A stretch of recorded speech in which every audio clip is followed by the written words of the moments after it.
Just because you have made a lot of mistakes in past relationships does not mean you cannot or will not sustain a happy, healthy, long-term relationship.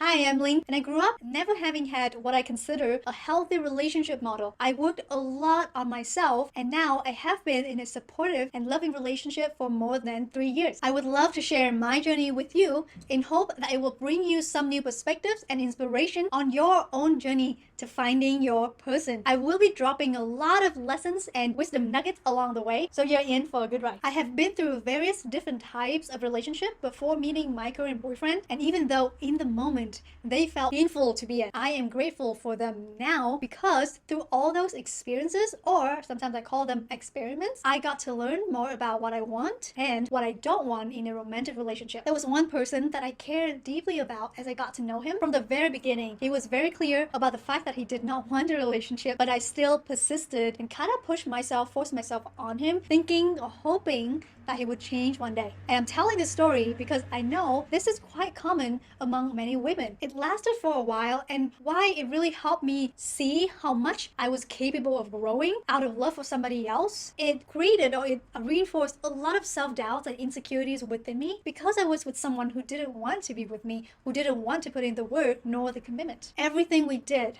and everything we talked about were a reminder of the fact that he didn't want to be with me. And I still remember how painful it was to be engaging in those conversations. And I'm here, I know many women are still here at this stage. You may be aware that you're doing this out of lack of self-worth, self-respect, and self-love, and yet you're still allowing this to happen anyway. And maybe that's okay, because maybe that's how you gotta learn. I just want to share with you that experience really destroyed a lot of my self-confidence. It really brought up a lot of guilt about the jealousy I was feeling, and it cost me a lot of time and money in therapy or in coaching. I remember talking about him sessions after sessions over and over again and obsessing over every little detail that happened. This kind of relationship without commitment is almost certainly harming you and your self-confidence.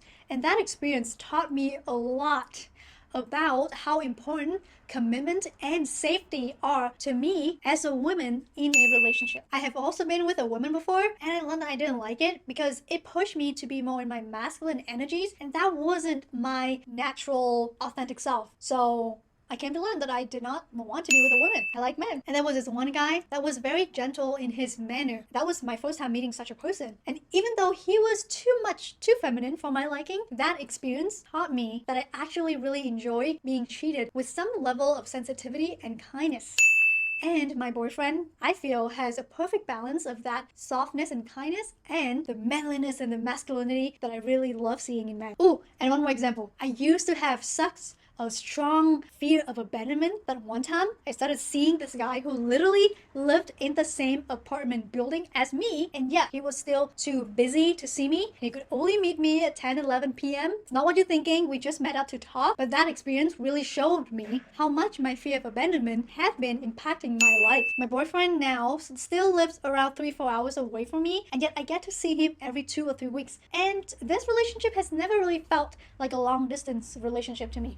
It does help that I become a lot more independent and a lot more focused on my own purpose. I'm sharing all these adventures because I feel that there could be a lot of shame and guilt attached to having so many failed relationships or having made so many mistakes in relationships. My longest adulthood committed relationship is 6 months, lasted for 6 months, not including my current one, and also not including the one that weren't defined. And I guess I could have felt insecure or ashamed about those short numbers, thinking that there was something wrong with me, that nobody wants to date me. But I was actually really glad because I felt that I got to rapidly learn more about myself by meeting different kinds of people in different kind of setting and really learning what I want, what I don't want quickly. I love the agile methodology in self-development. So for those of you who do know that, I really felt like I was running through different iterations of romantic relationships so that I could fail fast and learn what I want and what I don't want, so that when it was time for me to meet the right person, I had all the tools and the self-awareness that I needed to treasure and to nurture my relationship the right way. So if you feel ashamed, inferior, or frustrated about your past relationship mistakes or about your perceived lack of experience, may I offer another perspective that years and years from now, when you have found your person. You will be thankful for all these experiences and experiments that you have had, because they will help you be able to do what you need to do when it counts, aka when you're with a person that truly matters. Now, I've talked a little bit about self-confidence or the lack thereof, and I also share with you a way to reframe your experience so you will have less shame and more confidence. If you want more information on this, check out the link in the description box and in the pinned comment, because I am sharing a free guide with a list of the phrases that you may be using that are harming your self-confidence without you knowing. I will also share what else you can say to express yourself authentically, so click on that link below. Okay, so on to the next stage. By June 2018, I've done considerably a lot of work on myself, especially comparing to the average person at that age. And I've done a lot of kind of coaching of different types. And I had a huge spiritual awakening moment that literally redirected me from being a complete atheist to embracing my spirituality. And that's another story for another time. With my awakening moment in July 2018, I got my life activation session, and in August I took the Empower Thyself class with the Modern Mystery School. Remember how I shared that I used to spend sessions obsessing over issues with a guy? After Empower Thyself, gradually I got to a point where I could get through multiple issues in one session instead of mulling over one little thing for multiple sessions. That was a huge accomplishment by itself, and even my coach at the time, who is not in the school, so she doesn't really know what's gone on with the classes and with the sessions I've taken, also noted how quickly I had been able to just move through my problems. But I still had quite a few older patterns, especially around fear of commitments. That's when I started seeing the guy who lived in the same apartment building as me, who was too busy to see me. And I have no ill will toward the guys, I know I use air quotes. I just think it's really like an ironic story. That's why I use that. But I think he's an awesome person. It's just not at all a good fit romantically. At some point, I started receiving the Insophic Ray modality, which is a series of 3 sessions, and it usually takes around 4 to 6 weeks to complete. Insophic Ray modality is said to help you create a new chapter in your life, and I actually didn't know that at the time, but that's literally what it helped me with, and I'll tell you what it is right now. The last session I did was on Valentine's Day evening, and that very same evening, this guy who was persistently chasing after me, at the same time being too busy to see me, finally ghosted me. And I could feel intuitively at that point that this was the end moment, or the start of the end of my patterns of being with guys who wouldn't commit to me. I remember not feeling very upset that he ghosted me, because I just thought it was super cool that the day I finished Insophic Ray was the exact time that, he ghosted me, which is hopefully, at that point, hopefully that was the end of my pattern of me just being with guys who were not available for me, guys who wouldn't commit. And sometimes energy healing can bring subtle results. So when it does make shift immediately like that, that's just super, super cool. And I had a huge moment of relief, because before that, even though I was aware of this pattern and of this fear, I just couldn't shake them off. And this is actually the power of energy healing in general, and of authentic lineage-based energy healing, in this case a Modern Mystery School in particular. You can be super aware of your behavioral patterns and issues and still struggle to change them, because a lot of these patterns and issues have root beyond your emotional or mental awareness. Their roots may lay in your spiritual being. Mystery School sessions and trainings go directly into these root causes within your spiritual being and help shift and realign those. And with these comes more permanent changes within your mental and emotional states, which then translate to changes in your behaviors. I actually will be able to offer this Insophic Ray modality series by late November 2022. And because I truly love it so much, because it's really changed my life a lot, I'm running a really good promotion for this series that I will not run again, and I really mean it, for people who are signing up for it within the next couple weeks. So if you are interested, check out the link in the description box. Now, during the time where everything I was telling you was happening, I had also been using my rituals from a class called Empower Thyself that I took recently, comparatively to that point. And pay attention, because I'm going to share with you a tip on how you can attract or bring in your right partner, even if you haven't taken this class. What I did was that I created a long list of what I wanted in a relationship. Here's the thing, a crucial mistake that many people make when creating such a list is that they make it all about their partner or the other person, all about what they want the other person to be like, thinking that if the other person satisfies all these requirements, then it will make it a good relationship, or then it will make them happy. This is a huge mistake because, one, when you do that, you are limiting your future relationship to be only what you know in this moment. You're coming from the mindset of, if this happened, then that happened. But when you have this certain expectation, you're locking yourself out of all the possibilities that you do not know yet, especially because there's still so much of yourself that you do not know. And it's totally normal to not know yourself. This whole path, this whole life is about learning more about yourself. And I think you'll be surprised if you allow yourself to open up to new and different opportunities, not just in romantic relationships, but in anything in life that you did not know was possible. And the second, this was a mistake, is in doing the list like this, you are still pointing the finger to the other person. That the other person has to do this, has to do that, has to be responsible for your happiness. If the person does this, then I will be happy. And by the way, this is why a lot of relationships either break off or are miserable, because of people pointing the finger. Now, what you can do with the list, and this is what I did, is to focus on how you want to feel in the relationship, who you want to be in the relationship, and what kind of relationship, what kind of qualities do you want it to have. Do you see the shift? Shifting from he or she to me. And this is a huge key, because doing this will give you clarity on what you truly want. An example is, instead of saying that I want him to make 6 figures, you may want to dig much deeper to understand why him making 6 figures is so important to you. And you may find that it's because you want to feel provided for, you may want to feel secure, and you may want to feel protected. So instead of writing down you're wanting him to have 6 figures, write down the fact that you want to feel secure, protected, and provided for. And you know, your partner, future partner, when you do meet him or her, may not be making 6 figures yet, but he or she can still help you feel protected and safe, secure, and provided for. And you will be surprised in the different ways, or in the different action, different things that the other person can do to help you feel loved in ways that you have never before. Do you see a difference? Focus on qualities and feelings and not on metrics and exact behaviors. Focus on your quality and on your feelings and not on the other person's external behaviors. I would love to read maybe 3 to 5 things that you have created about yourself and about your future relationship. So drop this in the comment section below and share this with us. When you have this list, I created a list of around 108 items. Every day, read it out loud and make changes as you need.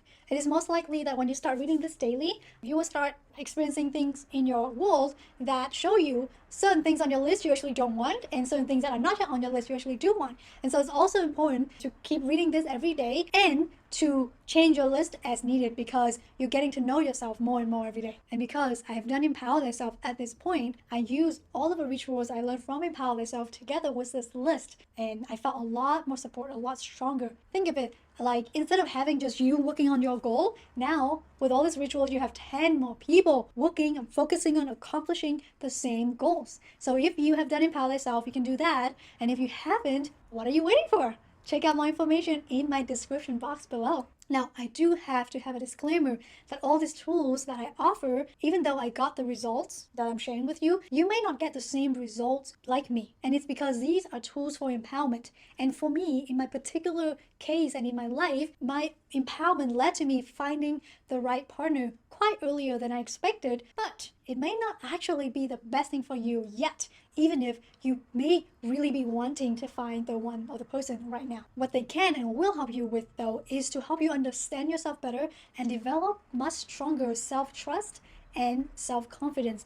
And if you apply the tools consistently, not having a partner will not bother you so much, because you will get to a point of not seeking something outside of you. And that actually did happen to me before I met my boyfriend. After a few months of reading and editing the list daily using my rituals, I stopped. Not because I felt frustrated because I didn't get the results I want. I just felt complete. So I just let it be. With that, and with me moving forward on my path with the modern mystery school, I started feeling so much more joy in my life. I went to Healers Academy, I became a life activation practitioner, and I started offering the life activation sessions. For the first time in my life, I did not feel the need to have a partner. Not in the sense of like, I don't need a man, I don't want anybody. Not like that. Nor like, I just really have to have a partner. Neither. I was just unattached to the concern of whether or not I have a partner, because I was feeling so joyful and so fulfilled already doing live activations and teaching, which are all the things that I love. And quickly after that, in July 2019, I was match-made by a friend and a guide within the mystery school community in Northern California. By that time, she had been working with me for a year or more, and with my boyfriend for I think 4 or 5 years. And I guess she saw something in us, so she set us up to meet for the first time at a full moon event. He then quickly asked me out, and the rest is history. Now, of course, it was still the first of our relationship at the beginning. We were still kind of working out the differences, understanding each other, but it still felt so much smoother than anything I've ever experienced. We met and we knew we were both committed. It was not even a question. DTR, defining the relationship, took 5-10 minutes, And I know for many, that whole process is pretty much the entirety of their relationship. And yes, I had a lot of issues to work through still at that time. A lot with not feeling safe with men, feeling like I should be married already, because culturally, if I was 26 and not married, then I would feel like I failed as a woman. And also wanting him to be further or to be in a different place on his journey than he was. But even with all that, we kind of just talked about it and resolved it as we go. There was no obsession over the details. There was no drama. It was just, dealing with things one by one. Even in the disagreeing moments, I was really grateful for my previous experiences, because they've taught me so much. They had prepared me so well that I was able to bring my best self forward in this new relationship with this new person who is willing to do it with me. And actually, when I was writing the script yesterday and I was on the phone with my boyfriend, he shared the same thing about how he was also really grateful for his previous experience, so that he knows to avoid mistakes and to do better when he came to meeting me. I really feel that we met at the exact time we needed to, not just when we were ready to commit, but when we have enough tools and awareness to really make it work. And I know for many of you who are feeling frustrated because you haven't found your person yet, but I just want to let you know that there are just so many things that go into this, whatever match that is going to happen for you, and almost all of these are beyond your awareness at this moment. The terms, the stars have to align, exist for a reason. That's how it felt for us. And I think if you're watching this video, that's probably gonna what have to happen for you too. And I can almost guarantee that when you have found the right person, not just any person, the right person, you will be thankful that you have waited patiently all this time, and that you've learned all the lessons you need to learn. So when someone asks how to find the right person, my best advice is to focus on you. Focus on creating the life that you desire. Focus on getting to know yourself, on taking care of yourself, on getting stronger. Focus on feeling so fulfilled and joyful in your life that you don't feel desperate for someone else, but still keeping your heart open for new connections. And honestly, when you focus on your purpose, it's so much less frustrating, because your attention is no longer on the fact that you don't have a partner. One huge lesson that I learned early on was about self-worth. Now, as I mentioned, when we met, everything was so smooth, everything moved pretty fast, and we were both having a lot of fun. The most important thing for me was that he showed up for me whenever I needed him to. And even though he lives 3-4 hours away, as I mentioned, it never really felt like a long-distance relationship, because we were both present in the relationship. And funny enough, when I wrote my list, I first said that I wanted him to be close by, and I wanted to feel supportive and secure. And I got the latter, and even though I didn't get the former, I realized that it really wasn't that important to me. He was and still is always there for me, even when he's far away. If not in person, then via phone calls, with attention, with presence. And every morning he sends me a good morning message, which I ask him to also continue doing. So for the last, 3 years, he's been doing that every morning that we're not together. One time, he was helping me move out of my apartment, and I remember just suddenly looking at him, working hard, moving the boxes, and I started feeling that I didn't deserve this. The fact that we were moving so smoothly and quickly and so easily, and the fact that he was just always readily be there for me were a little bit unsettling because I wasn't used to it and I didn't feel I was worthy of that love and of that presence. And almost immediately with that thought, I was reminded of a conversation that I had with one of my teachers in the modern middle school. When I was going on and on about how wonderful of a person and of a teacher she was, she smiled at me and she said, well, I'm a mirror of you. And so when these thoughts of undeservingness and unworthiness came, I was reminded that, wait a minute, he is a mirror of me. He is mirroring back to me my best qualities. And that was a reminder that I am also loving, caring, kind, honorable, dependable, reliable, and all these things that he was showing me, they are already also in me all along. And ever since then, I no longer feel unworthy of his love or of our relationship. When good thing happens, I know it's a reflection of the good stuff within us. And when bad things happen, I know it's showing me where I need to accept and or improve myself more. It's really just simple as that. And if you've been working on yourself, especially if you believe that others are a mirror of you, then just as much as they are reflecting your shadow or maybe your shortcomings, they are also reflecting your light. And this may even be more important to focus on because this can help bring out the best in you and can help you elevate and really align with those higher qualities, with that higher self, which is you. Now, we've been together for more than 3 years, and I've learned a lot of invaluable lessons about how to grow together. We're generally pretty in sync energetically, and at the same time, we still have our own path to walk on. So it's a delicate balance between us building something together and him building something on his own and me building something on my own. Although because we're a couple, even though we may have our own projects, I still feel that we're quite mingled because either just energetically or because we may brainstorm it together, him share with me and I share with him, and even that is also kind of a mix of different energies and different thoughts. And it's because we're so connected that I'm always amazed at how we learn the same lesson in our own ways. So for example, he would share some insights that he has, some epiphanies that he has during his day, and then 1 or 2 days later, a problem may come up in my life, and that very thing that he shared regularly helps me troubleshoot my problem and be able to move through it much quicker. Or a very recent example is that I recently quit my 9 to 5 with the hope of really establishing my own life for myself and working for myself, that was me overcoming and still overcoming huge fear, a lot of fears, a lot of things. And maybe like a week after that, he called me and he was talking all about conquering or starting to conquer all these big fears in his own life. And it's just really cool to see that our growth and challenges, even though externally it may look different for me versus for him, internally, and if you look at the root causes, the energy behind it, it's very, very similar. And this is because your partner is a very, very strong reflection of you. So if you understand this and can put this knowledge into practice, your relationship will feel much easier and much smoother, more flowing. You won't be pointing fingers as much, you won't take things as seriously, and it will be much easier to resolve conflict. I do go deeper into this in my effective conflict resolution class. It was a long video, but I did this in hope to give you some insight and some new perspectives to find the right partner for you or to deepen your connection if you already have one. And if you like this video, give it a like and watch this next video here where I share the potentially unhealthy behaviors that you may be going through in your relationship right now. Thank you for watching. Bye!